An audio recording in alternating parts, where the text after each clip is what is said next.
जितनी शक्तियां थी अव्यक्त थी, व्यक्त नहीं हुई थी।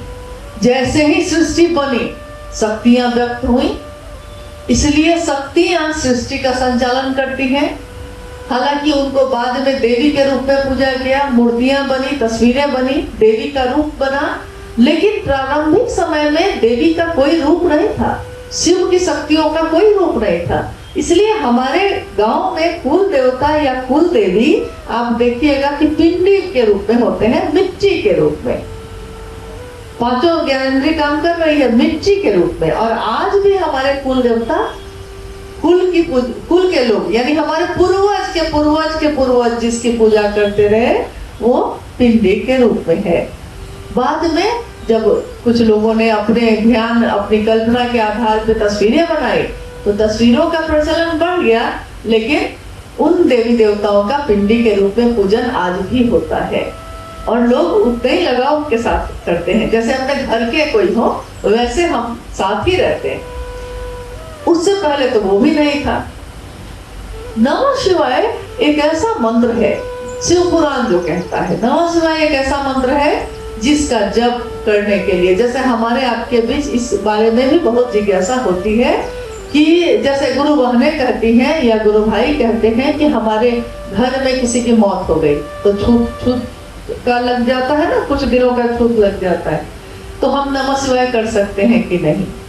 कुछ घरों में जैसे जन्म होता है बच्चे का, उस समय भी सूतक लग जाता है, क्या सूतक या छूत कहते हैं, तो वो लग जाता है। तो उस समय भी कहते हैं कि हम लोग पूजा पाठ नहीं कर सकते, तो नमः शिवाय कर सकते हैं कि नहीं, शिव को प्रणाम कर सकते हैं कि नहीं, और अशुद्ध अवस्था में हम कर सकते हैं कि नहीं।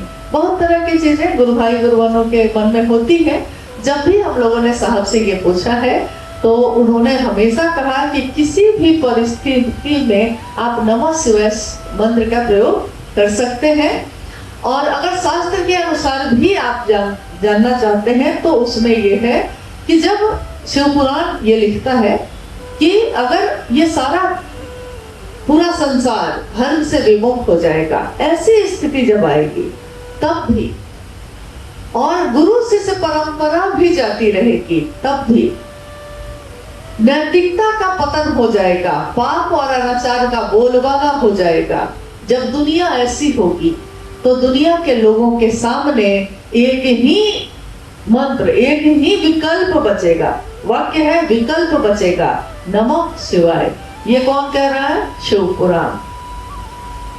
और ये भी कह रहा है वो कि नमः शिवाय एक ऐसा मंत्र है जिसका प्रयोग कोई भी व्यक्ति किसी भी परिस्थिति में कर सकता है, किसी भी राशि, किसी भी नक्षत्र, दुख सुख, स्थिति परिस्थिति, रात दिन कभी भी कर सकता है और किसी भी परिस्थिति में कर सकता है। यानी हम लोग नमः शिवाय कभी भी कर सकते हैं, इस पे कोई प्रश्न नहीं है। तो नमः शिवाय शिव को प्रणाम करने का मंत्र है, जो हमारा आपका तीसरा सूत्र है, शिव को प्रणाम करना। लेकिन साहब को शिव को गुरु मानने के बाद सबसे पहले वही मंत्र मिला था, और उसके बाद साहब ने नमः शिवाय सांस पे करना शुरू कर दिया था। उसके बाद साहब कहते हैं कि मैं जो सोचता था सो हो जाता था, हालांकि जो घटित होता था वो शुभ होता था, अच्छा होता था। तो हमारे आपकी सोच में बल है, शिव के शिष्यों में बल है, और शिव की इच्छा में बल है तो शिव के लोगों में भी बल है। क्योंकि मुझे कौन जानता था तेरी बंदगी से पहले, हमारे अंदर बल कहाँ से है? हमारा तो नहीं है, महादेव ने दिया है। अरे महादेव तो मेरे बलवान है ना, हम निर्बल हो सकते हैं। बड़ा सुंदर एक भजन है ना कि हम तो दीन हैं, आप बंधु हैं, लेकिन हम दोनों मिल जाते हैं तो दीन बंधु हो जाते हैं। हम पतित हैं, आप पावन हैं, हम दोनों मिल जाते हैं, आप इस पतित को पावन करते हैं, लेकिन आप पतित पावन कहलाते हैं। तो महादेव की ऐसी ही महिमा है कि उनके गुरु स्वरूप से जब हम जुड़ाव करते हैं और शिव के प्राण मंत्र से जब शिव के शिष्य अपने गुरु शिव को प्रणाम करते हैं, तो ये प्रणाम अगर एक बार हो जाए, अगर हो सके नमन, तो सौभाग्य है हमारा। हमारा अगर एक भी नमन आपको हो जाए महादेव, तो हमारा ये सौभाग्य है, पूरे जीवन का सौभाग्य है। एक प्रणाम अनेक परिणाम लाता है, और अगर ये प्रणाम शिव को हो जाए तब तो परिणाम ही परिणाम है। इसकी व्याख्या और लंबी है, लेकिन आज की ये कार्यशाला सुबह से चल रही है और आप लोग सब कोई थक गए हैं, जो दिख रहा है। बहुत देर बात भी हुई, जो जरूरी भी था वो बात होनी भी जरूरी है, क्योंकि जब हम जीवन को जीते हैं तो उसकी व्यवस्था पे भी बात करनी जरूरी है। भैया अच्युतानंद जी ने सभी प्रश्नों के जवाब दिए जो मैं भी सुन रही थी, और संस्था न्यास की बात भी उन्होंने की। इसमें उन्होंने कहा भी कि भाई हर संस्था के गठन के पीछे कोई ना कोई कारण होता है। मुझको याद है कि जब काली के उपासक रामकृष्ण परमहंस ने शरीर छोड़ा था तो उस समय उन्होंने कुछ भी निर्मित नहीं किया था। क्या बनाया था उन्होंने? उनके शिष्य कुछ शिष्य थे, जिसमें एक विवेकानंद भी था। कुछ शिष्यों में एक शिष्य भी अगर सही निकल गया तो दुनिया आज जानती है कि उनका मिशन कहां से कहां पहुंचा है। शिव के शिष्य अगर ये समझ लेंगे कि साहब ने संस्था न्यास की स्थापना क्यों की, क्योंकि संस्था न्यास का मूल उद्देश्य हमको जानना होगा। मूल उद्देश्य यही है इसका, शिव के गुरु स्वरूप की स्थापना जन जन में करना। इसमें अपना सर्वस्व देना होता है। हम ये नहीं सोच सकते कि हाँ हम आराम से रहेंगे और अगर समय बचेगा तो करेंगे, हमारे पास खाने को होगा बचेगा तो करेंगे गुरु के लिए। गुरु के लिए अगर कृतज्ञता है तो शिष्य ऐसा नहीं सोचता, क्योंकि जिस दिन ऐसा हुआ था तो विवेकानंद की शरीर से मुक्ति बहुत कम उम्र में हुई थी। उन्होंने भी परिकल्पना ही की थी। उनके जो गुरु भाई थे उन लोगों ने बाद में पहली बार बेलूर मठ बनाया था, हावड़ा में जो है। वहां के गुरु भाई होंगे, 4-5 गुरु भाई हैं, उन्होंने ही पुष्प सज्जा की है। आभारी हैं हम लोग। तो खैर ये हुआ, तो मैंने देखा कि वो तो कब के शरीर में नहीं रहे, लेकिन उनका मिशन आज इतने देशों में जा सकता है एक शिष्य के सही होने से। तो इतने करोड़ों शिव के शिष्यों में एक भी शिव का शिष्य सही नहीं है कि साहब का संदेश सभी देशों में क्यों नहीं जा रहा है। और हम लोग एक दूसरे की समीक्षा करते करते अपनी जो ताकत को व्यय कर रहे हैं, इससे बेहतर है कि हम अपनी ताकत को एक जगह लगाएं। आपने देखा होगा कि जब बड़े से बड़े चट्टान को हटाना होता है तो कभी कभी फिल्मों में भी देखा होगा, तो बड़ी बड़ी रस्सी लपेटी जाती है उसमें। ये तो लौकिक बात है, पहले की बात कहते हैं। समुद्र का मंथन हुआ था, एक आदमी से हुआ था वो, और उस मंथन में जो धूल विरोधी थे एक दूसरे के, कौन? देवता राक्षस के विरोधी, राक्षस देवता के विरोधी। लेकिन मंथन के लिए इतने बड़े पहाड़ पे एक सांप को लपेटकर उन्होंने सबने अपनी अपनी ताकत लगाई थी, तब ये काम हुआ था। एक व्यक्ति के लगाने से ये नहीं हुआ था। तो जब बड़ा काम हो तो सामूहिक प्रयास की जरूरत होती है। और अभी हम लोग जो नमः शिवाय की बात कर रहे हैं, उसमें साहब ने एक वाक्य लिखा है। वाक्य तो बहुत सारे उसमें है, एक वाक्य है जो बहुत खूबसूरत है, जिसमें शिव से मिलन की बात है।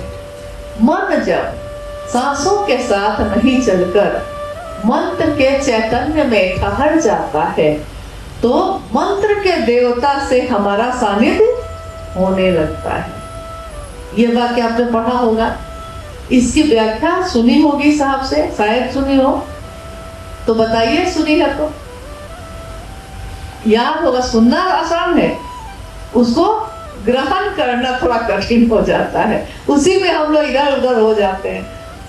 मन जब मन किसी मंत्र का मनन कर रहा है, सांसों के साथ कर रहा है, मन कहाँ है? ठहरा हुआ है। कहाँ? सांसों के साथ। सांस पे क्या है? नमः शिवाय, नमः चढ़ा शिवाय उतरा, और मन ठहरा हुआ है। सांस पे नमः शिवाय चल ही रहा है कि मन उस मंत्र के देवता, नमः शिवाय मंत्र का देवता कौन है? महादेव। तो मन अब सांसों के साथ नहीं चल के, सांस में नमः शिवाय चल रहा है लेकिन मन वहां से कहाँ चला गया? मंत्र के देवता पे जाके ठहर गया। मंत्र के देवता है महादेव, मन वहां ठहर गया तो क्या हो गया? अब मंत्र के देवता शिव से सानिध्य होने लगता है और शरीर पर से उसका नियंत्रण खत्म हो जाता है। हम सबके जीवन में लौकिकता में कभी कभी ऐसा होता है कि हमारा मन जब हमारे शरीर के साथ नहीं रह के कहीं और चला जाता है। जैसे हम लोग कभी रोटी बना रहे हो और भाई की बीमारी की खबर आ गई है तो मन कहाँ चला गया? भाई पे। तो रोटी की जगह क्या रख दिए? हाथ पे। हाथ को कहाँ रख दिए? ताव पर। हाँ, चाकू से काट रहे थे सुपारी और ध्यान चला गया कहीं और। चाकू अब क्या काटा? हाथ। हमारे आपके साथ होता है ऐसा कि मन कुछ देर के लिए हट जाता है तो शरीर पर से नियंत्रण खत्म। साहब के साथ ऐसा ही हुआ था महाशिवरात्रि में। इस घटना को आपने सुना होगा। महाशिवरात्रि में 27 अगस्त की चर्चा में भी साहब ने इस घटना को बताया है कि उस दिन शिवरात्रि थी और उनको आरती के लिए बुलाया गया, बार बार बुलाया गया। फिर मैं गई तो साहब उठ के आए। उन्होंने 4 थालियां चारों तरफ बढ़ा दी लेकिन 5वीं थाली उनके हाथ में थी और उन्होंने कहा कि यार मैं या तो काम करता नहीं हूँ, काम करना मुझको पसंद नहीं है, लेकिन अगर करना ही पड़ता है तब तबीयत से करता हूँ। जब करना तय है तब अच्छा से अच्छा करिए, सुंदर से सुंदर करिए। तो उन्होंने कहा कि जब थाली आ ही गई तो महादेव से बात करने लगा। परमेश्वर जी जो गुरु भाई हैं इनको काम मिला था कर्पूर गौरम गाने का, आरती गाने का। तो ये साहब इन पे गुस्सा में बोले आरती शुरू करो। तो ये जल्दी जल्दी कर्पूर गौरम करुणावतारम शुरू कर दिए। साहब के हाथ में थाली है। अचानक जब जैसे ही आरती खत्म हुई, हम लोग सब आरती कर रहे हैं तो महादेव को देख रहे हैं और जैसे आरती खत्म हुई तो थाली रखने लगे। तब तक देखते हैं कि साहब की आंख बंद है, पूरा शरीर ऐसे से कांप रहा है, हाथ से लग रहा है थाली अब बस छूटने ही वाली है कि तब तक जल्दी से अनु भैया थाली को पकड़ लिए। तो साहब को झटका लगा तो आंख खुल गई उनकी। तो उन्होंने कहा क्या हुआ? बाद में जब हम लोग बैठे तब उन्होंने कहा कि उस समय मुझको क्या हुआ था। जिस दिन ये पंक्ति उन्होंने पहली बार कही शिवरात्रि के खत्म होने के अगले दिन चर्चा में, उन्होंने कहा कि उस समय मेरे शरीर की दशा वही हो गई कि मेरा मन सांस के साथ नहीं चलकर अब कहाँ चला गया? शिव के पास। और मैं बात करने लगा। बात भी करूंगा तो क्या करूंगा? मैंने शिव से कहा, अपने गुरु से कहा, ये जो आपके नाम की गूंज उठ रही है, मैं चाहता हूँ कि आपके नाम की ये गूंज पूरी दुनिया में उठे। ये हरा भोला हरा शिवा जो गूंज है ये पूरी दुनिया में उठे, ये मैं चाहता हूँ। लेकिन तुरंत साहब ने कहा, मुझको तुरंत दिमाग आया, ये जब होगा तो मैं देखूंगा कि नहीं, मेरा देखना भी तो जरूरी है। तो उन्होंने कहा तुरंत मैंने एक वाक्य उसमें लगा दिया और मैं इसका साक्षी बनूं। तो साहब हम जब भी जो भी करते हैं ना, साहब उसके साक्षी रहते हैं, क्योंकि उन्होंने अकारण कोई बात कभी नहीं कही, जो कहा सो हुआ है।